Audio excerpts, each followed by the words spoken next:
Hello guys, in this video I'm going to show you how to find deleted contacts in Google Contacts. Pretty much every phone these days, every Android phone these days come with Google Contacts. It's the default contacts on most Android phones. So if you want to find your deleted contacts on Google Contacts app, here's how to do it.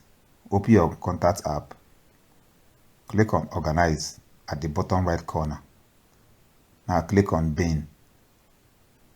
Here you're going to see all the contacts you have deleted. They will be here for 30 days before it will be deleted forever. So if you want to restore it, just click on it, select it and click on the three dots at the top right corner and click on Recover.